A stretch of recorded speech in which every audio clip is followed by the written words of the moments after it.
Hello everyone, I'm the Jack of Hearts, and I am the host of the Drunk Dash Nerds podcast. Today on the DN Ramble, I wanted to recap a bit of Sony Computer Entertainment's E3 press conference for 2014. Now, shown inside this press conference was just like a really big slew of things. For one, you had the Destiny trailer that led to the whole announcement of their whole white PS4 bundle, bundled in with Destiny and with a 30-day thing for PlayStation Plus. Great deal. Great thing right there. Then you have like a whole bunch of random gameplay footage stuff, like from Far Cry 4, which in my honest opinion looked incredibly good, incredibly fluid. But the big revelation upon this was you can actually play online. I believe it's online co-op. But the thing about it is you can play with somebody online and they don't have to have the copy of the game in order to play it. I mean, that's crazy. But another gameplay thing which was on that Sony presser was the whole thing for Batman Arkham Knight. Now, Batman Arkham Knight, that game just looks balls to the wall, just great.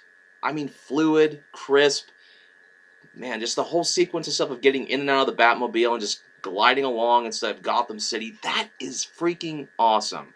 That's something that I really liked about the other Arkham games, especially Arkham Asylum, because you had the whole in-depth thing of obviously Arkham Asylum where you can do like a Metroidvania type of exploration here and there. It looks exactly like that, only in a larger scale with Arkham City. Not so much as as the Batman Arkham City in general, but something that's even more elaborate and more evolved from that, and I am totally digging it. Now, another gameplay demonstration which totally looked incredible too was No Man's Sky. I mean, holy shit. For one, it starts off, it's like this whole remote planet and stuff. It looks like various dinosaurs and animals are just going forth and just doing their natural business. And then all of a sudden, you see like this little aircraft deal. You get inside there, you follow your squadron to and from different planets, and all this is randomly organized. I mean, holy shit. Also, from the developer standpoint, that each and every player can start in a randomly generated planet and stuff, and this whole planet system is infinitely available, infinitely spanned. That's really nuts. No two-player would have the same experience.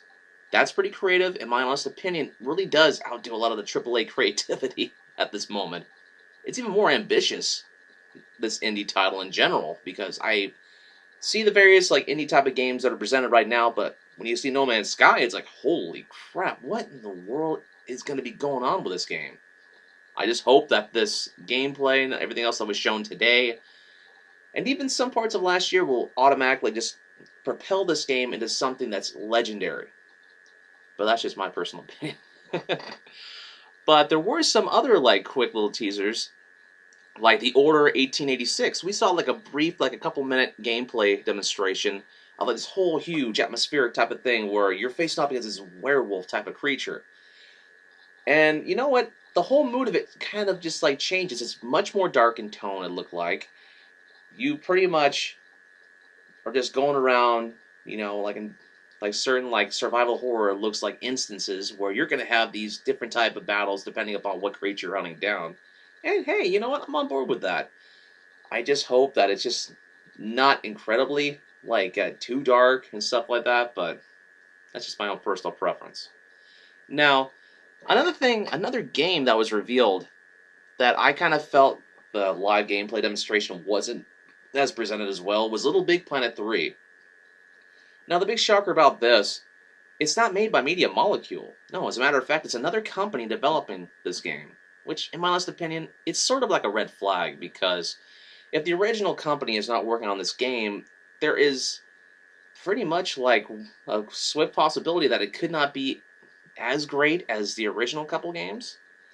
But really what sets this apart from other previous Little Big Planet games is you can control one of 4 different types of characters, obviously Sackboy, and then there's this dog-like creature called Oddsock, and then Toggle, this huge dude that just increases size or decreases size and stuff like that in order to go past certain puzzles.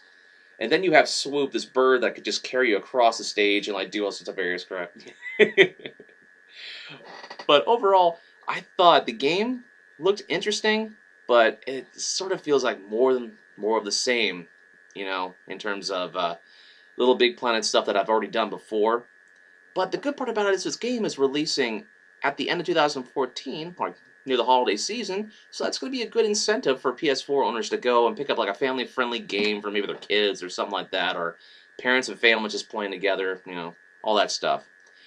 But another interesting tidbit that occurred inside this press conference was the reveal of the DLC here for Infamous Second Son. I think it was like Fetch's Quest or something like that. Obviously, you have Fetch, which is one of the main type of characters inside Infamous Second Son, and you get to play as her, explaining Infamous Second Son from her perspective, which, hey, that has the potential to be pretty awesome. I mean, using her neon powers and doing all this stuff. I'm cautiously optimistic about this game, that whole content. A big surprise, in my honest opinion, was a re-release of Grim Fandango. I mean, Grim Fandango is a very big cult classic for the PC by Double Fine and stuff like that, by Tim Schafer, pretty much. So I'm really excited to get a chance to actually experience this game, because I've heard a lot of critical acclaim about it, but I've never actually have had the chance in order to experience it, which, hey, this is going to be a good treat. And since it's coming to the PS4, more power to it. Let's see, there were confirmations of a release date for The Last of Us for the PS4, which I believe was like late July or something like that. I'm kind of foggy with the exact date. But a big surprise was Grand Theft Auto 5 coming to the PS4 this fall. Not only for the PS4, but for Xbox One and even for PC as well. Which, you know what, that's cool. That's cool and all, you know, Grand Theft Auto 5, Last of Us, coming to the next generation consoles. But for a gamer like myself, who's already bought and played through these games, like, say, for the PS3, which I did for both, it's...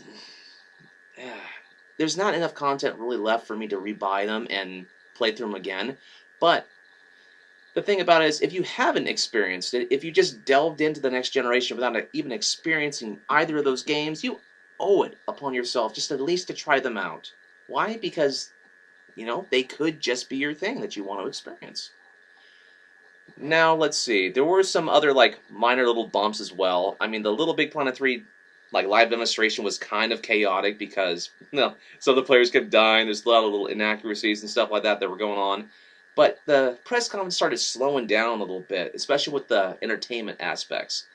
Like this whole TV show Powers and stuff like that, that PSN-only type of streaming show that's going to be available on PS Plus for free for members.